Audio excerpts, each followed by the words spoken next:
मनोहर सरकार तरक्की अपार। मुख्यमंत्री मनोहर लाल हरियाणा की जनता को परिवार के तौर पर अपना अभिन्न अंग मानते हैं और इसके लिए वो जरूरी कदम उठा रहे हैं जिससे जनता खुशहाल हो और लोगों को सुशासन का एहसास कराए। यही वजह है कि मुख्यमंत्री मनोहर लाल के कामकाज का तरीका उन्हें देश के दूसरे राजनेताओं से अलग खड़ा कर देता है और वहीं मुख्यमंत्री इस बात की फिक्र भी रखते हैं कि जनता के हित में वो जो फैसले कर रहे हैं उसका क्या असर हो रहा है। तभी अक्सर मुख्यमंत्री जनता से सीधे जुड़ाव बनाने में पीछे नहीं रहते हैं। पेश है हमारी एक खास रिपोर्ट।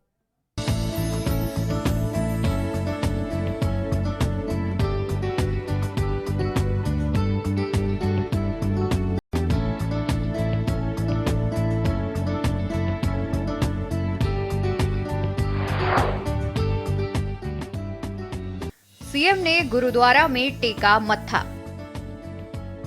मुख्यमंत्री मनोहर लाल हरियाणा की जनता के बीच बेहद लोकप्रिय हैं। इसके तमाम कारण हैं। दरअसल वो हर वर्ग के साथ सरोकार जोड़ना कभी नहीं भूलते हैं। बता दें कि श्री गुरु गोविंद सिंह जयंती पर्व पर मुख्यमंत्री मनोहर लाल ने अंबाला में श्री लखनौर साहिब गुरुद्वारा में मत्था टेका और देश व प्रदेशवासियों की समृद्धि के लिए अरदास की। मुख्यमंत्री ने गुरुद्वारा श्री लखनौर साहिब में श्री गुरु गोविंद सिंह के प्रकाश पर्व के मौके पर आयोजित कार्यक्रम में शिरकत की। इस दौरान उन्होंने गुरु गोविंद सिंह आए कि हिंद तेरे शान बदले गीत भी गाया।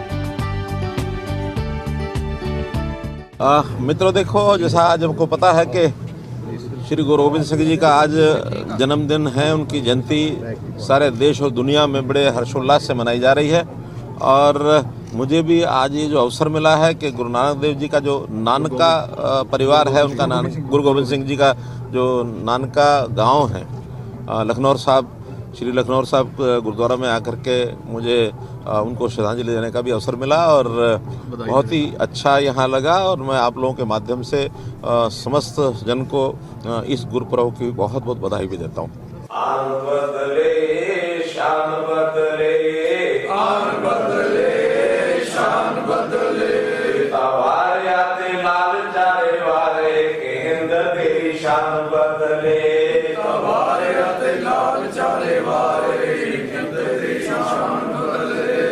विपक्ष पर बरसे सीएम मनोहर लाल।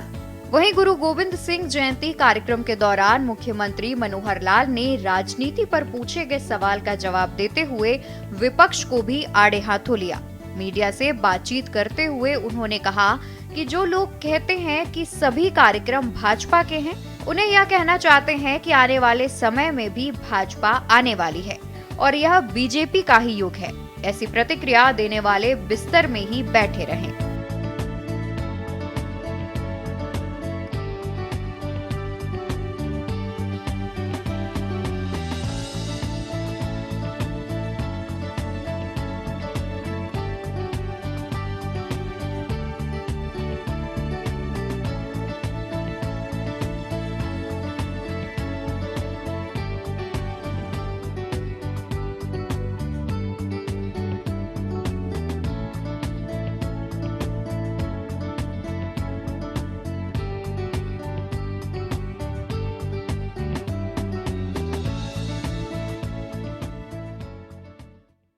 राहुल गांधी कह रहे हैं कि बीजेपी का दिवस है 22 तारीख को, इसलिए कांग्रेस नहीं जा रही। अब देखिए वो क्या कह रहे हैं, ये जो दिवस होते हैं सारे ही बीजेपी के दिवस है, उनका दिवस तो कोई है नहीं। इसलिए बीजेपी की दिवस है, बीजेपी का साल है, बीजेपी का युग है, इसलिए इस बीजेपी युग में सब लोग अपने अपने बिस्तर को गोल करके जाकर बैठ जाए। बीजेपी आगे आने वाली, जनता सारी बीजेपी के साथ है। काफी योजनाएं थी आपकी अम्बाला में, काफी प्रोजेक्ट रुके पड़े। आज तो श्री गुरु गोविंद सिंह जी के जन्मदिन के ऊपर सभी को बहुत बहुत बधाई। जनता से जुड़ाव का अलग अंदाज। चलिए मुख्यमंत्री मनोहर लाल के जनता से जुड़ाव की एक तस्वीर हम और दिखाते हैं। दरअसल मुख्यमंत्री रविवार को अंबाला में अलग ही अंदाज में नजर आए थे। तमाम व्यस्तता को दरकिनार करके मुख्यमंत्री मनोहर लाल यहाँ के एक टी स्टॉल पर पहुँच गए थे। यहाँ वो चाय पीते हुए दिखाई दिए। आपको बता दें कि करनाल से चंडीगढ़ जाते हुए मुख्यमंत्री मनोहर लाल का काफिला अचानक अंबाला के टी स्टॉल पर रुक गया था। बहरहाल मुख्यमंत्री ने टी स्टॉल पर दुकानदार और दुकान पर बैठे लोगों का हालचाल जाना और सरकार के कामकाज के बारे में लोगों की राय जानी थी। इस पर चाय विक्रेता ने खुशी जाहिर करते हुए कहा था कि मेरा यह सौभाग्य है कि मुख्यमंत्री आए। मैं कल्पना भी नहीं कर सकता था कि मुख्यमंत्री स्वयं मेरी चाय की छोटी सी दुकान पर आएंगे और चाय पिएंगे। आपको बता दें कि सीएम मनोहर लाल के जनता से जुड़ने का अपना अलग ही तरीका होता है। उन्हें जब भी जनता से अपनी सरकार के कामकाज का फीडबैक लेना होता है, वो आम लोगों के बीच पहुंच जाते हैं। बता दें कि पिछले साल नवंबर में चंडीगढ़ लौटते समय करनाल से अंबाला कैंट तक सरकारी रोडवेज बस में यात्रा की थी। इस दौरान उन्होंने यात्रियों से बातचीत भी की थी। ये देखिए सीएम मनोहर लाल का जनता से जुड़ने का खास अंदाज। करनाल से, मैं तो पंजाब से बात करती हूँ। अच्छा, कौन है?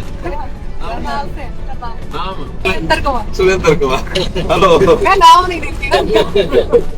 नमस्कार सुरेंद्र कुमार जी। आपकी पत्नी भक्त है, आपका नाम भी नहीं लेती है।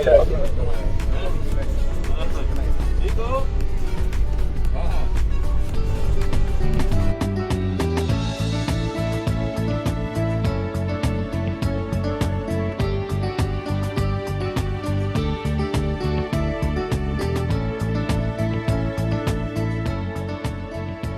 व्यवस्थागत कार्यप्रणाली में सुधार के पक्षधर सीएम।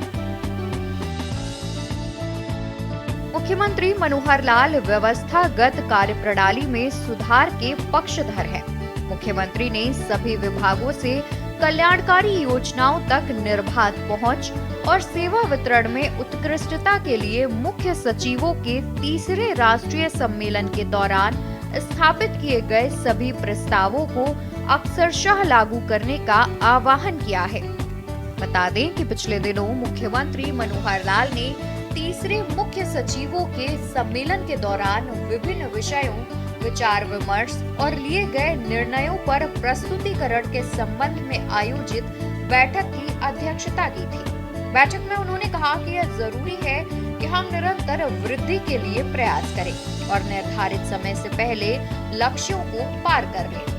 वहीं इस बैठक में मुख्यमंत्री ने राज्य सरकार की नीतियों से संबंधित सभी पहलुओं पर एक अधिक व्यापक प्रणाली का प्रस्ताव करते हुए मौजूदा व्यवस्था का विकल्प तलाशने का भी सुझाव दिया। मुख्यमंत्री मनोहर लाल ने कहा कि आज हमें मौजूदा व्यवस्थाओं को विकल्प तलाश कर जीवन की गुणवत्ता बढ़ाने, आधुनिक प्रौद्योगिकी को एकीकृत करने और अपने डोमेन के भीतर विकासात्मक एजेंडे को आगे बढ़ाने के लिए नए विचार लाएं, ताकि हरियाणा भी केंद्र सरकार के साथ अपनी सर्वोत्तम प्रथाओं को साझा कर सके।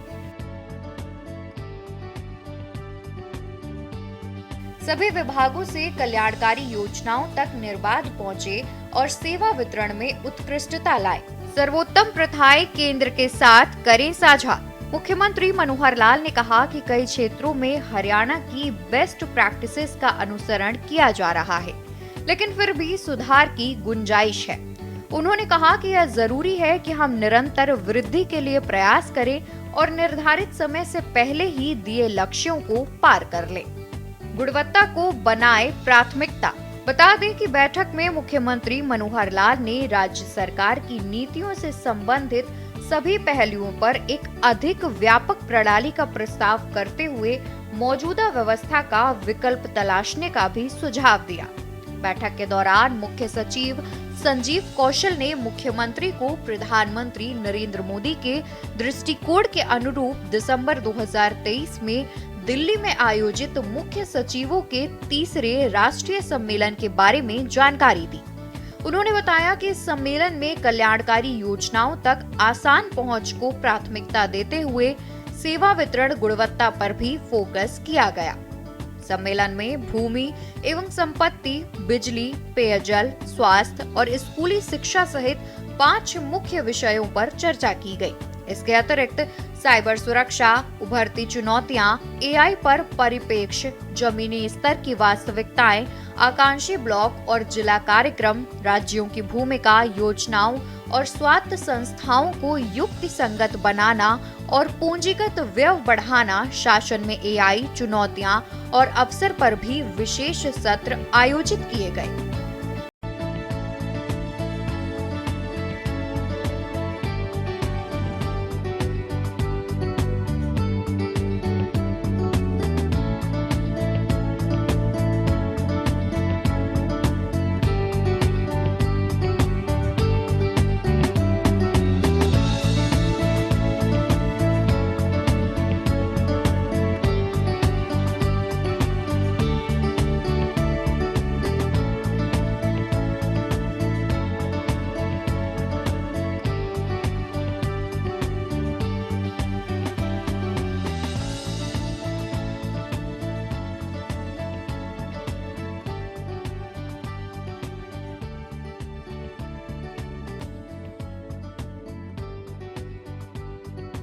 सीएम मनोहर लाल की मंशा पर हो रहा अमल।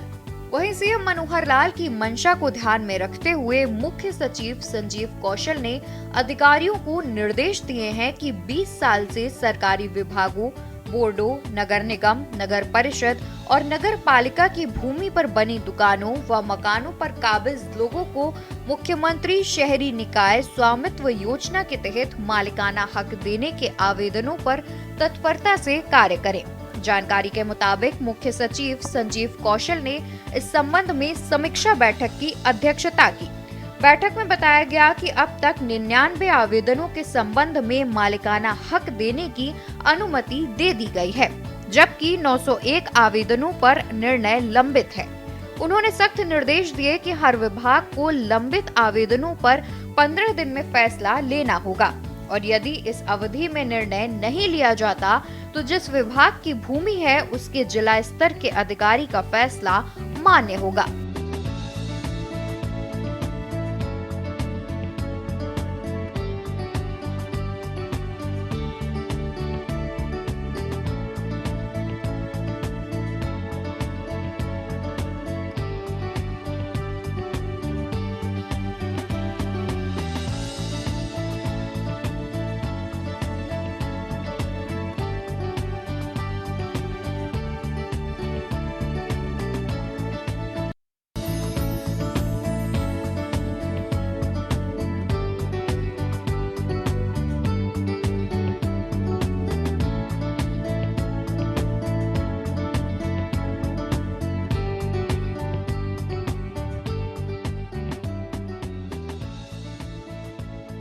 क्या है मुख्यमंत्री शहरी निकाय स्वामित्व योजना? सरकारी जमीन पर बने मकान, दुकान के विवादों को निपटाना। 1 जुलाई 2021 को यह योजना शुरू की गई थी। 20 वर्ष या इससे अधिक वर्षों से काबिज लोगों को मालिकाना हक दिया जा रहा है। काबिज व्यक्ति को मालिकाना हक लेने के लिए कलेक्टर रेट से भी कम अदायगी करने का प्राविधान है। 15 दिन में संपत्ति पर मिलेगा मालिकाना हक। नई व्यवस्था के तहत अब हरियाणा में सरकारी जमीन पर 20 साल पहले बनाए गए मकान, दुकानों पर काबिज लोगों को 15 दिन में संपत्ति पर मालिकाना हक मिलेगा। सरकार द्वारा बनाई गई नई पॉलिसी के तहत अभी तक 1000 लोगों ने ऐसी संपत्ति पर मालिकाना हक मांगा है। इनमें से सिर्फ 99 लोगों को ही सरकारी जमीन पर बने मकान, दुकानों का मालिकाना हक मिला है, जबकि 901 लोगों के आवेदन पर अधिकारियों के स्तर पर निर्णय लंबित है, जिन पर अगले एक पखवाड़े में फैसला लेना होगा। बता दें कि मुख्य सचिव संजीव कौशल को जानकारी दी गई कि हरियाणा राज्य कृषि विपणन बोर्ड, सिंचाई एवं जल संसाधन विभाग, मुद्रण एवं लेखन सामग्री विभाग, जन स्वास्थ्य अभियांत्रिकी विभाग, हरियाणा शहरी विकास प्राधिकरण और राजस्व एवं आपदा प्रबंधन विभाग द्वारा स्टेट नोडल अधिकारी नामित किए जा चुके हैं। मुख्य सचिव ने सबसे अधिक चिंता इस बात पर जताई कि विशेष रूप से जिस शहरी निकाय विभाग की ये योजना है, उसी ने अभी तक नोडल अधिकारी नामित नहीं किए। संजीव कौशल ने निर्देश दिए कि बाकी बचे सभी विभागों के निदेशक या महानिदेशक स्वामित्व योजना के क्रियान्वयन के लिए स्वयं स्टेट नोडल अधिकारी होंगे, क्योंकि उन्होंने निर्णय लेने में देरी की है। मुख्य सचिव ने बताया कि शहरी स्थानीय निकाय विभाग के आयुक्त एवं सचिव इस संबंध में सभी संबंधित विभागों से नियमित तौर पर बैठक करेंगे और मुख्य सचिव कार्यालय को अपनी रिपोर्ट भेजेंगे। इसके अलावा वो रद्द किए गए सभी मामलों का अध्ययन भी करेंगे और सूचित करेंगे कि निरस्तीकरण उचित था या नहीं। इसका उन्हें अपनी रिपोर्ट में कारण स्पष्ट करना होगा।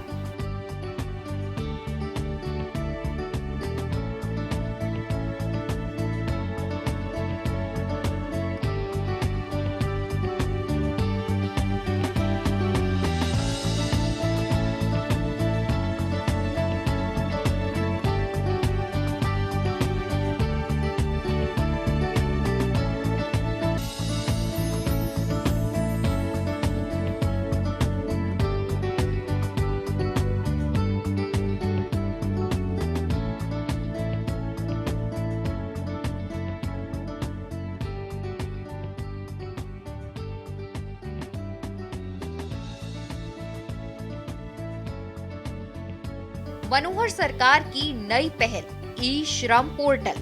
वहीं भारत सरकार के श्रम रोजगार मंत्रालय द्वारा असंगठित क्षेत्र के श्रमिकों के कल्याणार्थ शुरू की गई नई पहल ई श्रम पोर्टल को हरियाणा में मजबूती से लागू किया जा रहा है। इसके तहत श्रम विभाग ने असंगठित क्षेत्र के मजदूरों का पंजीकरण फिर से शुरू किया है। श्रम विभाग के प्रधान सचिव राजीव रंजन ने इस संबंध में विभाग के अधिकारियों के साथ बैठक कर आवश्यक दिशा निर्देश दिए हैं। उन्होंने कहा कि ई श्रम पोर्टल केवल एक डिजिटल मंच नहीं, बल्कि यह असंगठित कामगारों के जीवन स्तर में व्यापक सुधार लाने की एक पहल है। राजीव रंजन ने कहा कि अभी असंगठित श्रमिकों को बहुत सी परेशानियों का सामना करना पड़ता है, इसलिए उन्हें ई श्रम पोर्टल पर पंजीकरण के माध्यम से जोड़ा जा रहा है ताकि वे सरकार द्वारा दी जा रही योजनाओं का लाभ ले सके। उन्होंने सभी असंगठित श्रमिकों से अपील की है कि वे ई श्रम पोर्टल पर अपना पंजीकरण जल्द से जल्द करवाना सुनिश्चित करें। कोई भी श्रमिक ई श्रम पोर्टल पर स्वयं पंजीकरण कर सकता है या निकटतम सामान्य सेवा केंद्र या सरल केंद्र पर जा सकता है।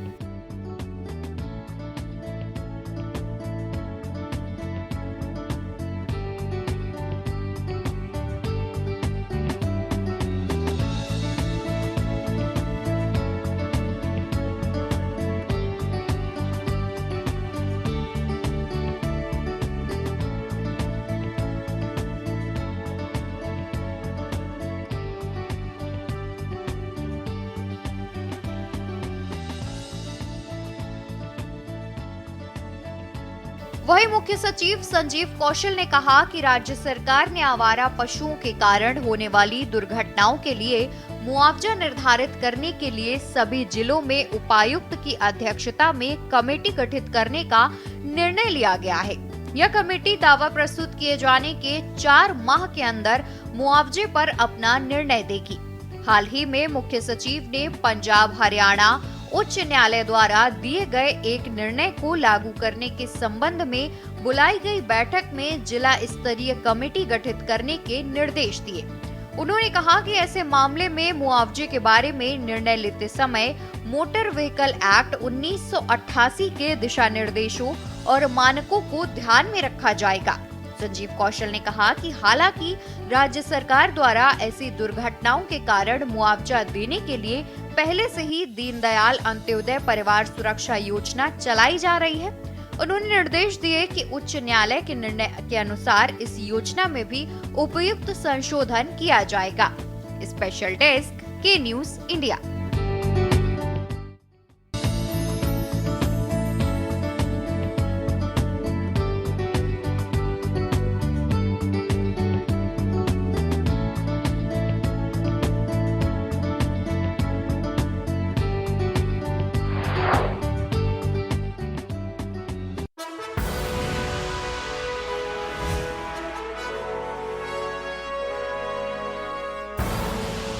आप देख रहे हैं के न्यूज, खबरों का सारथी।